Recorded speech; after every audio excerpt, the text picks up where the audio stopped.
Hello everyone, आज हम लोग पढ़ेंगे भारतीय नागरिक सुरक्षा संहिता का चैप्टर 10 जो बात करता है order for maintenance of wife's children and parents. CRPC में यही प्रोविजंस चैप्टर 9 में दिए हुए थे। सेम प्रोविजन है, कुछ चेंज नहीं किया गया है और चैप्टर 10 में इसमें दिया हुआ है। इसके पहले कि हम लोग अपना टॉपिक शुरू करें, हम लोग एक इंट्रोडक्शन ले लेते हैं कि मेंटेनेंस में क्या क्या इंक्लूड होगा। टर्म मेंटेनेंस हमारे बीएनएसएस में डिफ़ाइन नहीं है, लेकिन अगर हम मेंटेनेंस को समझें तो इसमें सिर्फ रोटी कपड़ा और मकान नहीं आएगा, इसमें अदर नेसेसरीज़ भी आएंगी जो कि ज़रूरी हैं एक पर्सन की लाइवलीहुड के लिए, उसके असिस्टेंस के लिए। मतलब उसके मेडिकल एक्सपेंसेस हो सकते हैं, डॉटर की मैरिज के एक्सपेंसेस हो सकते हैं, ये सारे एक्सपेंसेस भी इंक्लूड होंगे। इसे नैरोली इंटरप्रिटेट नहीं किया जाएगा, इसमें अब सिर्फ रोटी कपड़ा मकान नहीं आएगा। यहाँ पर मेंटेनेंस का मतलब ये है कि जो पर्सन है जिसको मेंटेनेंस दिया जा रहा है उसका स्टेटस जो उसका पहले था वही मेंटेन किया जा सके। फॉर एग्ज़ाम्पल, अगर अंबानी की वाइफ को मेंटेनेंस देना है तो वो मेंटेनेंस ऐसा होना चाहिए जो उनका स्टेटस मेंटेन है वो मेंटेन रहे। बट अगर किसी नॉर्मल मिडिल क्लास फैमिली को मेंटेनेंस दिया जा रहा है तो वो मेंटेनेंस ऐसा होगा कि जो उसका स्टैंडर्ड ऑफ लिविंग है, जो उसका स्टेटस है वो मेंटेन रहे, उससे कम ना हो, मतलब डिमोशन ना हो। तो ऐसा मेंटेनेंस प्रोवाइड किया जाएगा और यही ऑब्जेक्ट है इस प्रोविज़न का कि जो पर्सन है उसको ऐसी स्टेट में ना, स्टारवेशन की स्टेट में ना छोड़ा जाए, उसको जो डिपेंड है, और उसकी नेसेसरीज़ जो भी हैं उसको फुलफ़िल किया जा सके। इन केस ऑफ चतुर्भुज वर्सेस सीताबाई 2008 के केस में सुप्रीम कोर्ट ने कहा कि जो ये प्रोविज़न है हमारा सेक्शन 144 बात करता है बीएनएसएस में मेंटेनेंस के बारे में, और सेक्शन 125 बात करता है सीआरपीसी में मेंटेनेंस के बारे में। तो इस केस में सुप्रीम कोर्ट ने हेल्ड करा कि जो ये प्रोविज़न है वो वुमेन के प्रोटेक्शन के लिए है, चिल्ड्रन के प्रोटेक्शन के लिए है, कॉन्स्टिट्यूशनली वैलिड है। क्योंकि आप आर्टिकल 15 के क्लॉज 3 में भी पढ़ते हैं कि स्टेट के पास पावर है कि वो स्पेशल प्रोविजंस बना सकते हैं प्रोटेक्शन करने के लिए वुमेन का, चिल्ड्रन का। और आर्टिकल 39 जो आपका डीपीएसपी में आता है उसमें भी स्टेट के पास पावर है कि वो ऐसे पॉलिसीज़ बना सकते हैं जो सोशल वेलफेयर के लिए हो, जो विमेन के प्रोटेक्शन के लिए हो। इसलिए ये प्रोविज़न सोशल वेलफेयर के लिए भी है, कॉन्स्टिट्यूशनली वैलिड है और बहुत इम्पॉर्टेंट है। ये आपके प्री में भी इससे क्वेश्चन बनता है, जुडिशरी के मेंस में भी बनता है, सेमेस्टर एग्ज़ाम में भी पूछा जाता है। स्टार्ट करते हैं प्रोविजंस से। सेक्शन 144 डील करता है order for maintenance of wife's children and parents. तो इसमें 3 लोगों के मेंटेनेंस की बात करी गई है, वाइफ के, चिल्ड्रन के और पेरेंट्स के। सब सेक्शन 1 कहता है if any person having sufficient means neglect और रिफ्यूजेस टू मेंटेन। इसका पहली लाइन ही कहती है कोई ऐसा पर्सन है जिसके पास सफिशिएंट मींस है और होने के बावजूद वो दूसरे पर्सन को जिसको मेंटेनेंस अलाउ किया गया है इस सेक्शन के अंदर वो रिफ्यूज़ कर रहा है। तो यहाँ पे 2 चीज़ें बताई गई हैं, एक जिससे क्लेम किया जा रहा है मेंटेनेंस उसके पास सफिशिएंट मींस होने चाहिए, दूसरा ये प्रूफ होना चाहिए कि उसके पास सफिशिएंट मींस होने के बावजूद वो मेंटेनेंस नहीं दे रहा है, रिफ्यूज़ कर रहा है। तो ये आपको प्रूफ करना पड़ेगा, ये प्रूफ करना पड़ेगा। इसके बाद यहाँ पे अगर आप सबसेक्शन 1 में देखेंगे तो लिखा है एनी पर्सन। अब एनी पर्सन का मतलब यहाँ पे क्या है, तो विजय मनोहर अरबत वर्सेस काशी राव राजा राम सवई के केस में हेल्ड किया गया। जो ये एनी पर्सन है इसमें अगर पेरेंट्स को मेंटेनेंस चाहिए तो इसमें डॉटर भी आ जाएगी, और डॉटर मैरिड हो या फिर अनमैरिड हो वो लाइबल होगी मेंटेन करने के लिए अपने फादर को, अपने मदर को मेंटेनेंस देने के लिए। ये कहा गया इस केस में। ओके, अब हम 1 बाय 1 पढ़ेंगे कि कौन लोग हैं जिनको मेंटेनेंस इस सेक्शन के अंदर, इस चैप्टर के अंदर प्रोवाइड किया जा रहा है, कौन कौन इंटाइटल है, कौन कौन क्लेम कर सकता है मेंटेनेंस। तो क्लॉज ए कहता है his wife unable to maintain herself. तो जो वाइफ है और वो अपने आप को मेंटेन नहीं कर सकती है, वो मेंटेनेंस मांग सकती है। क्लॉज बी कहता है हिज लेजिटिमेट और इलेजिटिमेट चाइल्ड वेदर मैरिड और not unable to maintain itself. तो चाहे लेजिटिमेट चाइल्ड हो या फिर इलेजिटिमेट चाइल्ड हो, वो माइनर होना चाहिए, और वो मैरिड हो या ना हो इससे कोई फ़र्क नहीं पड़ता। तो जो भी माइनर चाइल्ड है, चाहे वो लेजिटिमेट है या इलेजिटिमेट है, मैरिड है या अनमैरिड है, अपने आप को मेंटेन नहीं कर सकते हैं, तो वो मेंटेनेंस मांग सकते हैं।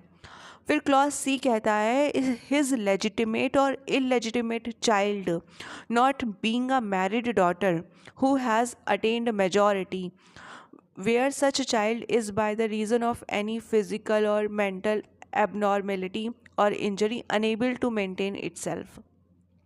तो क्लॉज सी कह रहा है लेजिटिमेट या इलेजिटिमेट चाइल्ड जो कि मेजर है बट किसी फिजिकल डिसेबिलिटी की वजह से, मेंटल एबनॉर्मेलिटी की वजह से या किसी इंजरी की वजह से वो खुद को मेंटेन नहीं कर पा रहा है। तो मतलब मेजर है पर इन रीजंस से वो खुद को मेंटेन नहीं कर पा रहा है, तो वो भी मेंटेनेंस मांग सकता है। इस क्लॉज में कौन नहीं आएगा? तो मैरिड डॉटर नहीं आएगी और बाकी सब आएंगे। मतलब अभी हमने क्लॉज बी में पढ़ा कि जो माइनर है, चाहे वो लेजिटिमेट हो या इलेजिटिमेट हो, मैरिड हो या अनमैरिड हो, खुद को मेंटेन नहीं कर पा रहा है तो वो मेंटेनेंस मांग पा रहा है। क्लॉज सी में हमने पढ़ा वो मेजर होने के बावजूद मेंटेनेंस मांग पा रहा है। कब? जब वो फिज़िकली मेंटली अनेबल है, खुद को मेंटेन नहीं कर पा रहा है या इंजरी की वजह से खुद को मेंटेन नहीं कर पा रहा है। और इसमें मैरिड डॉटर नहीं आएगी। मैरिड डॉटर है तो उसका हस्बैंड उसको मेंटेन करेगा। जो मेजर मैरिड डॉटर है यहाँ पर, क्योंकि मेजर चाइल्ड की बात हो रही है क्लॉज सी में। फिर क्लॉज डी कहता है फादर और mother unable to maintain himself और हर सेल्फ। तो वो फादर और मदर जो खुद को मेंटेन नहीं कर पा रहे हैं वो भी मेंटेनेंस मांग सकते हैं। और अभी हमने केस पढ़ा जिसमें बोला गया है कि जो डॉटर, चाहे वो मैरिड हो या अनमैरिड हो, वो मेंटेनेंस देगी अपने पेरेंट्स को अगर वो मेंटेनेंस दे सकती है। उसके बाद कहा जा रहा है कि कौन से मैजिस्ट्रेट के पास इसकी एप्लीकेशन जाएगी मेंटेनेंस की, कौन एम्पावर्ड है चैप्टर नंबर 10 के अंदर ऑर्डर देने के लिए। तो बताया गया है magistrate of first class may upon the proof of neglect or refusal order such person to make a monthly allowances for the maintenance of his wife or such children, father or mother, at such monthly rate as such magistrate thinks fit, and to pay the same to such person as the magistrate may from time to time direct। तो यहाँ पे लिखा है कि magistrate of first class क्या करेंगे, वो order देंगे जब प्रूफ हो जाएगा कि जो पर्सन है जिसके पास सफिशेंट मीन्स है और वो निगलेक्ट या फिर रिफ्यूज़ कर रहा है मेंटेनेंस देने से। और क्या अमाउंट होगा? तो अमाउंट वो होगा जो मैजिस्ट्रेट को फिट लगता है कि ज़रूरी है, कोई लिमिट नहीं है। इस पे केस इस पे प्री का क्वेश्चन आता है कि क्या अमाउंट दिया जाएगा मैजिस्ट्रेट के द्वारा, तो वो अमाउंट दिया जाएगा जो मैजिस्ट्रेट को ठीक लगता है, जितना उनको ज़रूरी लगता है मेंटेनेंस के लिए, वो अमाउंट का ऑर्डर दिया जाएगा। और कौन से मैजिस्ट्रेट कॉम्पिटेंट हैं ऑर्डर देने के लिए चैप्टर 10 में? तो मजिस्ट्रेट ऑफ फर्स्ट क्लास, इसका भी प्री का क्वेश्चन बनता है, तो याद रखना है magistrate of first class order देते हैं। Provided that the magistrate may order the father of female child referred to in the clause B to make such allowances until she attain her majority if magistrate is satisfied that the husband of such female child if married is not possessed of sufficient means. यहाँ पे बोला गया है, अपवाद है, यहाँ पे कहा जा रहा है कि जो डॉटर है, फीमेल चाइल्ड है, उसको भी अलाउंसेस जो मेंटेनेंस हैं उसको अलाउ किए जाएंगे और फादर अपनी फीमेल चाइल्ड को मेंटेनेंस देगा अगर उसका जो हस्बैंड है फीमेल चाइल्ड का, उसके पास सफिशेंट मीन्स नहीं है उस फीमेल चाइल्ड को, मतलब अपनी वाइफ को जो कि माइनर है, उसको मेंटेन करने के लिए। और कब तक दिया जाएगा? जब तक वो मेजॉरिटी अटेन नहीं कर लेती। तो कहने का मतलब ये है जो फादर है वो अपनी मैरिड फीमेल माइनर डॉटर को भी मेंटेनेंस देगा अगर उसका हस्बैंड उसको मेंटेन नहीं कर पा रहा है तो। और कब तक देगा? जब तक वो जो माइनर फीमेल डॉटर है, चाइल्ड है, वो मेजर ना हो जाए तब तक दिया जाएगा। प्रोविजो कहता है further that the magistrate may during the pendency of the proceeding regarding monthly allowances for the maintenance under this subsection order such person to make a monthly allowances for the interim maintenance of his wife or such child, father or mother, and the expenses of such proceeding which the magistrate consider reasonable, and to pay the same to such person as the magistrate may from time to time direct। तो यहाँ पे ये कहा जा रहा है कि allowances तो देखो वो मेंटेनेंस तो यहाँ पे ग्रांट करेंगे अगर उनको लगता है करना चाहिए, और इसके साथ साथ जो इंटरिम मेंटेनेंस है, मतलब जब तक फाइनल ऑर्डर नहीं आ जा रहा मेंटेनेंस का, तब तक के लिए जो इंटरिम मेंटेनेंस है वो भी अलाउ कर सकते हैं अगर उनको लगता है कि करना चाहिए। During the pendency of the proceeding, मतलब जब ये प्रोसीडिंग चल रही है मेंटेनेंस की, उसके दौरान बीच में भी मेंटेनेंस अलाउ किया जा सकता है, या फिर जो भी एक्सपेंसेस आ रहे हैं प्रोसीडिंग के वो भी दिए जा सकते हैं अगर मैजिस्ट्रेट को लगता है कि ऐसा ऑर्डर देना चाहिए और expenses of the proceeding person के द्वारा पे करने चाहिए जो दूसरी पार्टी है, तो मैजिस्ट्रेट ऐसा ऑर्डर दे सकते हैं। वर्ड में यूज़ हुआ है जो बताता है कि मैजिस्ट्रेट बाउंड नहीं है, उनको अगर लगेगा तो वो ऐसा ऑर्डर देंगे। प्रोविज़ो कहता है also that the application for the monthly allowances for interim maintenance and expenses of the proceeding under the second proviso shall as far as possible be dispose of within the 60 days from the date of the service of notice of application to such person. Proviso कह रहा है जो application आएगी interim maintenance के लिए या फिर expenses of proceeding के लिए, तो जो एप्लीकेशन है वो 60 days में डिस्पोज ऑफ करी जाएगी from the date of the service of notice of the application to such person. तो ये 60 days आपको याद रखना है, ये क्वेश्चन बन सकता है प्री का। उसके बाद एक्सप्लेनेशन बता रहा है कि वाइफ जो वर्ड यूज़ हुआ है इसमें कौन कौन आएगा, तो इस एक्सप्लेनेशन में वाइफ को डिफाइन किया गया है। अगर आप सेक्शन 125 ऑफ CRPC देखेंगे तो उसमें माइनर का भी दिया है, लेकिन BNSS में माइनर हटा दिया गया है, सिर्फ वाइफ बताया गया है for the purpose of this chapter. Wife में वो विमेन आएगी जो कि डाइवोर्स ऑब्टेन कर चुकी है अपने हस्बैंड से और उसने दोबारा शादी नहीं करी है, तो वो आएगी यहाँ पर वाइफ के लिए। अगर वो रीमैरिज कर लेती है तो बट ऑब्वियस सी बात है कि उसको फिर मेंटेनेंस नहीं मिलेगा, तो जब तक वो डाइवोर्सी है और दोबारा शादी नहीं करती है तब तक वो for the purpose of this chapter के लिए एज अ वाइफ मानी जाएगी और उसको मेंटेनेंस दिया जा सकता है। उसके बाद एक केस पढ़ेंगे हम, चंदमुनिया वर्सेस वीरेंद्र कुमार कुशवाहा 2011 का केस है, और इस केस में हेल्ड करा गया कि अगर दो पर्सन हैं, सपोज़ दो पर्सन हैं और वो लिविंग रिलेशनशिप में रहते हैं, as a husband and wife रह रहे हैं और बहुत लंबे टाइम से रह रहे हैं और कोई स्ट्रिक्ट प्रूफ नहीं है उनकी मैरिज का, बट वो as a husband and wife काफ़ी लंबे टाइम से रह रहे हैं, तो उन्हें as a husband and wife presume किया जाएगा। पर्सनल लॉ के अंदर प्रिज्यूम किया जा सकता है, protection of women from domestic violence act 2005 के अंदर as a husband and wife presume किया जा सकता है, and for the purpose of maintenance under section 125 of CRPC, मतलब सेक्शन 144 ऑफ BNSS के लिए भी as a husband and wife माना जा सकता है, ये इस केस में बोला गया था। उसके बाद सबसेक्शन 2 कहता है any such allowances for maintenance और interim maintenance and expenses of the proceeding shall be paid payable from the date of the order or if so ordered from the date of the application for maintenance or interim maintenance and expenses of the proceeding as the case may be।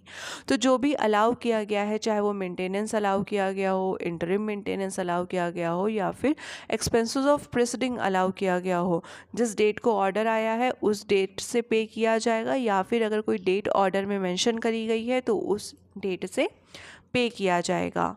फिर subsection 3 कहता है if any person so ordered failed without the sufficient cause to comply with the order, such magistrate may for every breach of order issue a warrant for levying the amount due in the manner provided for levying fines and may sentence such person for whole और any part of each months allowances for the maintenance or interim maintenance and expenses of the proceeding as the case may be, remaining unpaid after the execution of the warrant, 2 imprisonment for a term which may extend to 1 month or until the payment if sooner paid. Subsection 3 कह रहा है जिस person पे order किया गया है कि उसे मेंटेनेंस देना है या इंटरिम मेंटेनेंस देना है या फिर एक्सपेंसेस ऑफ द प्रोसीडिंग देनी है, और वो उस ऑर्डर का ब्रीच कर रहा है, मतलब ऑर्डर का पालन नहीं कर रहा है, पेमेंट नहीं कर रहा है जो उसको करना है, तो फिर उसके अगेंस्ट वारंट इशू हो सकता है और जो उस पर अमाउंट था जो उसको पे करना था वो उससे ऐसे वसूला जाएगा जैसे फ़ाइन लिया जाता है, और उस पर्सन को इम्प्रिजनमेंट भी दिया जा सकता है जो उसने अमाउंट नहीं पे करा है उसके लिए, या फिर कोई पार्ट ऑफ द अमाउंट नहीं पे करा है उसके लिए। मैक्सिमम कितना इम्प्रिजनमेंट हो सकता है, तो 1 मंथ का हो सकता है, लेकिन अगर वो पहले ही पे कर देता है तो उसको फिर छोड़ दिया जाएगा। मैक्सिमम 1 मंथ का हो सकता है, इसमें आपको ये याद रखना है। Provided that no warrant shall be issued for the recovery of any amount due under this section unless the application be made to the court to levy such amount within a period of 1 year from the date on which it become due। तो जब से amount जो due हुआ है, जब से उसका payment नहीं हुआ है, वो ड्यू हुआ है, तब से 1 साल के अंदर एप्लीकेशन देनी है रिकवर करने के लिए अमाउंट को कोर्ट में। तो ये टाइम लिमिट बताया गया है कि 1 साल के अंदर जब से ड्यू हुआ है तब से क्या करना है, एप्लीकेशन देनी है, तभी वारंट इशू होगा, अदरवाइज वारंट इशू नहीं होगा। Provided further that if such person offers to maintain his wife on condition of her living with him and she refuses to live with him, such magistrate may consider any ground of refusal stated by her and may make an order under this section notwithstanding such offer if he satisfied that there is a just ground for so doing. तो अगर ऐसा है कि जो person है वो maintain करने को तैयार है अपनी वाइफ को कि हाँ मैं मेंटेन करूँगा अपनी वाइफ को, लेकिन इस कंडीशन पे कि अगर वो मेरे साथ रहे, तो बट ऑब्वियसली बात है वाइफ रिफ्यूज़ कर रही है तो वो कोई ग्राउंड देगी रिफ्यूज़ क्यों कर रही है, क्यों नहीं रहना चाहती अपने हस्बैंड के साथ, तो वो जो ग्राउंड होगा उसको कोर्ट कंसिडर करेंगे। अगर वो वाइफ कहती है कि मैं इसलिए नहीं रहना चाहती हूँ क्योंकि ये मिस्ट्रेस के साथ रहता है या फिर इसने दूसरी औरत से शादी करनी है इसलिए मैं नहीं रहना चाहती हूँ, तो ये जस्ट ग्राउंड होगा। वो रिफ्यूज़ कर रही है, इस ग्राउंड को जस्ट माना जाएगा और उसको मेंटेनेंस अलाउ किया जाएगा। लेकिन अगर वो, क्योंकि कोई भी लॉ ऐसा नहीं है कि आप उसका अनड्यू एडवांटेज ले सकें, इसलिए अगर कोई जस्ट ग्राउंड नहीं बनता है रिफ्यूज़ करने का वाइफ का, तो फिर उसको मेंटेनेंस अलाउ नहीं किया जाएगा। इसीलिए ये प्रोविज़न डाला गया है। अगर हस्बैंड कह रहा है मैं मेंटेन करूँगा बट वाइफ को मेरे साथ रहना है, तो फिर वाइफ को जस्ट ग्राउंड देना होगा कि वो क्यों नहीं रहना चाहती है, क्रुएलिटी करता है उसका हस्बैंड या फिर जो एक्सप्लेनेशन में दिया है ऐसा कुछ है, तो और उस ग्राउंड को कोर्ट क्या करेंगे, कंसिडर करेंगे। सबसेक्शन 4 कहता है no wife shall be entitled to receive an allowance for the maintenance और interim maintenance and expenses of the proceeding from her husband under this section if she is live in adultery or if without any sufficient reason refuses to live with her husband or if they are living separately by mutual consent। तो subsection 4 कह रहा है कि अगर कोई ऐसी wife है जो अडल्ट्री में रह रही है या फिर बिना किसी सफिशिएंट रीज़न के हस्बैंड के साथ रहने से मना कर रही है या फिर दोनों अपने म्यूचुअल कंसेंट से अलग रह रहे हैं, तो ऐसी वाइफ इंटाइटल नहीं होगी मेंटेनेंस के लिए इस चैप्टर के अंदर, होगी ही नहीं। कैंसिल होना अलग है, कैंसिल का प्रोविज़न अलग है, वो सबसेक्शन 5 में दिया है। यहाँ पे बोला गया है कि वो इंटाइटल ही नहीं होगी, तो वो सबसेक्शन 4 में दिया गया है। प्री का क्वेश्चन आता है तो सबसेक्शन 4 में जो दिया है वहाँ पर वो इंटाइटल नहीं है, और जो कैंसिल हो रहा है वो सबसेक्शन 5 में हो रहा है। तो सबसेक्शन 5 कहता है on proof that any wife in whose favour an order has been made under this section is living in adultery और that without sufficient reason she refuses to live with her husband और that they are living separately by mutual consent the magistrate shall cancel the order. तो word shall लिखा है, और अगर ऐसा कोई condition है तो मैजिस्ट्रेट ऑर्डर को कैंसिल कर देंगे। फिर सब सेक्शन 145 बात करता है प्रोसीडिंग्स की। सेक्शन 145 बात कर रहा है कि प्रिस्टिंग कहाँ पर होगी। तो प्रिस्टिंग अंडर सेक्शन 144 में be taken against any person in any district. कौन सा डिस्ट्रिक्ट? जहाँ पर वो पर्सन रह रहा है, या फिर जहाँ पर उसकी वाइफ रही है, या फिर जहाँ पर वो लास्ट टाइम अपनी वाइफ के साथ रहा, या फिर मदर ऑफ इलेजिटिमेट चाइल्ड के साथ रहा, या फिर जहाँ पर उसके पेरेंट्स, फादर, अगर फादर क्लेम कर रहे हैं तो वो, या फिर मदर क्लेम कर रही हैं तो वो लोग, ये लोग जहाँ जहाँ पे रहे हैं, मतलब यहाँ पर इस डिस्ट्रिक्ट में प्रिस्टिंग अंडर सेक्शन 144 हो सकती है। हम लोग पढ़ रहे हैं यहाँ पे कि वाइफ क्लेम कर सकती है। तो यहाँ पर हम बताना चाहेंगे आपको कि एक केस है, केस का नाम है बादशाह वर्सेस उर्मिला बादशाह। तो इस केस में क्या हुआ कि जो सेकंड वाइफ होती है, क्या वो इंटाइटल होती है मेंटेनेंस के लिए, ये क्वेश्चन उठा। तो बादशाह वर्सेस उर्मिला बादशाह के केस में कहा गया कि जो सेकंड वाइफ है, अगर वो अवेयर नहीं है फर्स्ट मैरिज के बारे में, जिस पर्सन से वो शादी कर रही है उसकी फर्स्ट मैरिज के बारे में वो नहीं जानती है, तब तो वो इंटाइटल्ड है मेंटेनेंस के लिए। बट अगर वो जानती है कि जिस आदमी से वो शादी कर रही है वो पहले से शादीशुदा है, उसके बाद उससे वो शादी कर रही है और वो उसकी सेकंड वाइफ है, और जो फर्स्ट वाइफ है वो ज़िंदा है, उसका डाइवोर्स नहीं हुआ है जो फर्स्ट वाइफ है, तो बाइगेमी कमिट कर रही है, इन शॉर्ट उसके साथ वो बाइगेमी कमिट कर रहा है, वो जानती है, तो वो इंटाइटल नहीं होगी मेंटेनेंस के लिए। बट अगर सेकंड वाइफ अवेयर नहीं है कि जिससे वो शादी कर रही है वो ऑलरेडी मैरिड है, तो वो इंटाइटल होगी। ये बोला गया बादशाह वर्सेस उर्मिला बादशाह के केस में। अब यहाँ पे जो मदर है, तो मदर से रिलेटेड एक केस है। क्वेश्चन उठता है क्या स्टेप मदर इंटाइटल होंगी मेंटेनेंस के लिए?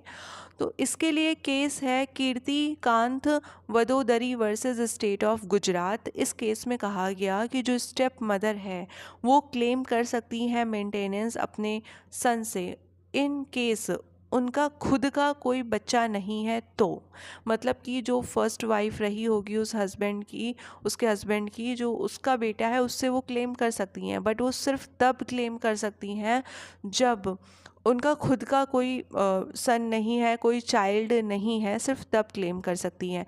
ये कहा गया Kirti Kant Vadodari versus state of Gujarat के केस में।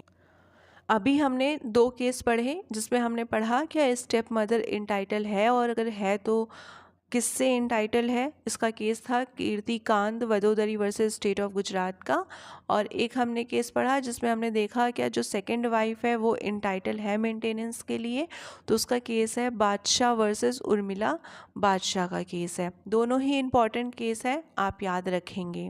फिर सबसेक्शन 2 कहता है कि जो भी प्रोसीडिंग के दौरान एविडेंसेस लिए जाएंगे वो उस पर्सन की उपस्थिति में लिए जाएंगे जिसके अगेंस्ट एप्लीकेशन दी गई है मेंटेनेंस की, और अगर उस पर्सन की जो अटेंडेंस है उसको डिस्पेंस कर दिया जाता है तो उसका एडवोकेट होगा, उसकी प्रेजेंस में एविडेंस लिए जाएंगे, और जो प्रोसीजर फॉलो किया जाएगा वो सम्मन केस का किया जाएगा। सम्मन केस पे ऑलरेडी वीडियो बना चुके हैं, आप चाहें तो जाकर देख सकते हैं। उसके बाद provided that if the magistrate is satisfied that the person against whom an order for the payment of maintenance proposed to be made is willfully avoiding service or willfully neglecting to attain the court, अगर magistrate satisfy होते हैं कि जिस person के against order दिया जाना है उसको सम्मन सर्व किया होगा बुलाने के लिए, तो वो क्या कर रहा है, विलफुली अवॉइड कर रहा है, कोर्ट में आना नहीं चाहता, जानबूझ के निगलेक्ट कर रहा है प्रेसिडिंग को, कोर्ट अटेन ही नहीं करना चाहता है, और मैजिस्ट्रेट सेटिस्फाई हो रहे हैं कि वो ऐसा कर रहा है, तो मैजिस्ट्रेट क्या करेंगे, एक्स पार्टे ऑर्डर दे देंगे। एक्स पार्टे ऑर्डर वो ऑर्डर है जहाँ पर एक पार्टी को सुनकर ऑर्डर दिया गया है, दूसरी पार्टी प्रेजेंट नहीं है वहाँ पर, तो उसको एक्स पार्टे ऑर्डर कहते हैं। तो जब जिसके खिलाफ ऑर्डर आना है वो पर्सन आ ही नहीं रहा है, विलफुली कोर्ट की जो प्रिस्टिंग है उनको अवॉइड कर रहा है, तो कोर्ट एक्स पार्टे ऑर्डर दे देंगे। पर जो ये एक्स पार्टे ऑर्डर है इसको सेट असाइड भी किया जा सकता है अगर वो पर्सन गुड कॉज शो कर देता है कि वो क्यों नहीं आ पाया, ऐसा वो शो कर देता है 3 महीने के अंदर, तो क्या किया जाएगा, जो उसके खिलाफ एक्स पार्टे ऑर्डर आया है उसको सेट असाइड कर दिया जाएगा। सबसेक्शन 3 कहता है जो भी कोर्ट एक्सरसाइज कर रहे हैं पावर अंडर सेक्शन 144, मतलब मैजिस्ट्रेट ऑफ फर्स्ट क्लास, तो उनके पास पावर है कि वो जो कॉस्ट लग रही है प्रिस्टिंग में उसको भी पे करने के लिए ऑर्डर दे सकते हैं पार्टी पर। फिर सेक्शन 146 बात करता है ऑल्टरेशन इन अलाउंसेस, तो जो भी अलाउंसेस दिए जा रहे हैं उसमें चेंजेस कब हो सकते हैं।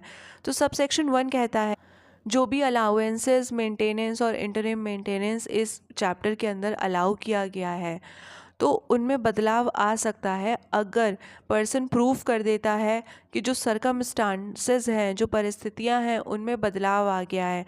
ये कैसे बदलाव हो सकते हैं कि जो सामने वाला पर्सन है वो उसकी जॉब ही चली गई है बिल्कुल जो पे कर रहा था, या फिर मतलब ऐसे बहुत महंगाई बढ़ गई है, या जिसको अलाउंसेस मिल रहे थे वो एक्सट्रीम बीमार पड़ गया, उसको बहुत सारे पैसे की ज़रूरत है मतलब कि, तो ऐसा अगर कुछ एक्सट्रीम चेंजेस आते हैं सर्कमस्टांसेस में और कोर्ट को सेटिस्फाई किया जाता है कि हाँ परिस्थितियों में बदलाव आया है, तो उसके हिसाब से कम ज़्यादा किया जा सकता है जो भी अलाउ किया गया है इस चैप्टर के अंदर।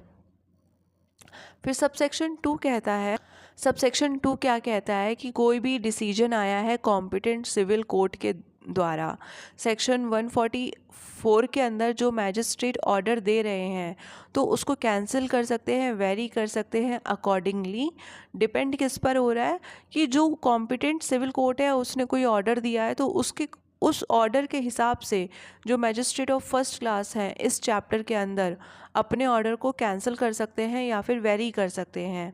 फिर सबसेक्शन 3 कहता है जहाँ पर वाइफ को ऑर्डर मिला है उसके फेवर में अंडर सेक्शन 144 और वो डाइवोर्स्ड है और वो रीमैरिज कर लेती है, तो जब से उसने रीमैरिज करी है तब से जो उसके फेवर में ऑर्डर आया था वो कैंसिल कर दिया जाएगा जिस दिन से उसकी रीमैरिज हुई है।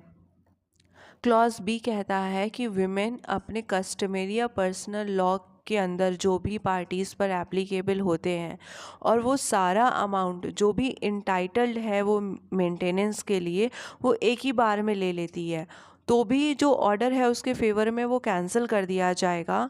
फिर क्लॉज सी कहता है कि अगर वो विमेन वॉलेंट्रली सरेंडर कर देती है अपने राइट को कि उसको कोई मेंटेनेंस चाहिए ही नहीं, तो भी वो जो ऑर्डर है वो उसको कैंसिल कर दिया जाएगा।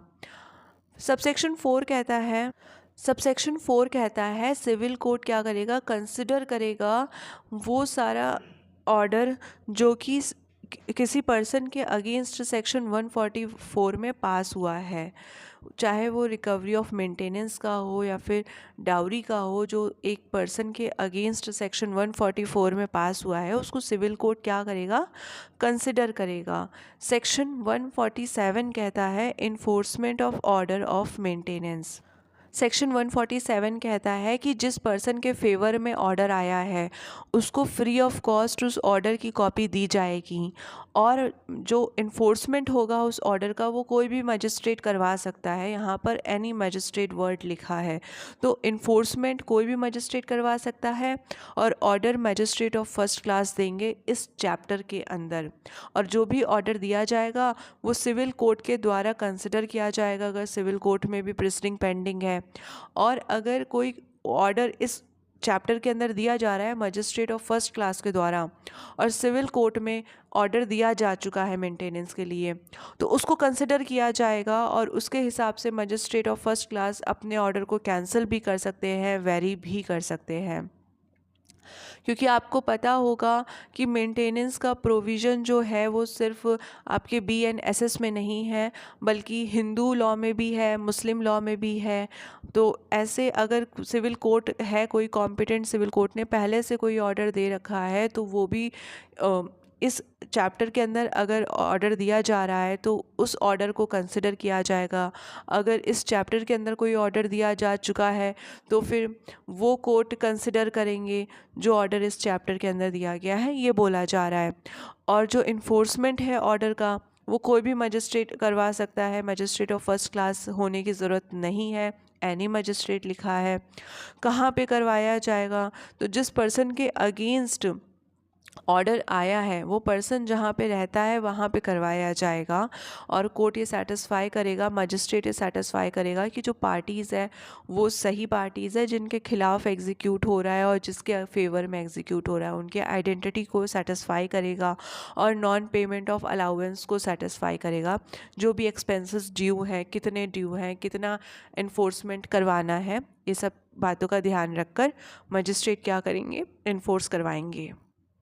टॉपिक कंप्लीट करने से पहले हम लोग कुछ बहुत इम्पॉर्टेंट केस लॉस देख लेते हैं जो आपके प्री मेंस कॉलेज एग्ज़ाम हर जगह काम आएंगे। तो नानक चंद्र वर्सेस चंद्र किशोर के केस में कहा गया कि जो ये प्रोविज़न दिया गया है CRPC में, अब BNSS हो गया है, तो ये जो प्रोविज़न है मेंटेनेंस का क्रिमिनल लॉ के अंदर, ये सेक्युलर है। मतलब कि हर रिलीजन पे अप्लाई होगा। ऐसा नहीं है कि मतलब सिर्फ हिंदू पे ही अप्लाई होगा या मुस्लिम पे ही अप्लाई होगा, ऐसा नहीं है। सब पे अप्लाई होगा, सारे रिलीजन्स पे, सारे पर्सन पर, किसी भी रिलीजन से बिलोंग करते हों, सब पे अप्लाई होगा। और इसका कोई भी रिलेशनशिप नहीं है personal law of the parties से। फिर मोहम्मद अहमद खान वर्सेस शाह बानो बेगम के केस में सुप्रीम कोर्ट ने हेल्ड करा कि जो ये सेक्शन 125 है, मतलब सेक्शन 144, ये एप्लीकेबल है पार्टीज़ पे इर्रेस्पेक्टिव उनके पर्सनल लॉस क्या है। ये सेक्युलर नेचर का प्रोविज़न है और यहाँ पर कोई भी कॉन्फ्लिक्ट नहीं है मुस्लिम लॉ से। कोर्ट ने ऑब्ज़र्व करा जो मुस्लिम पर्सनल लॉज होते हैं वो हस्बैंड की लायबिलिटी को क्या कर देते हैं? लिमिट कर देते हैं।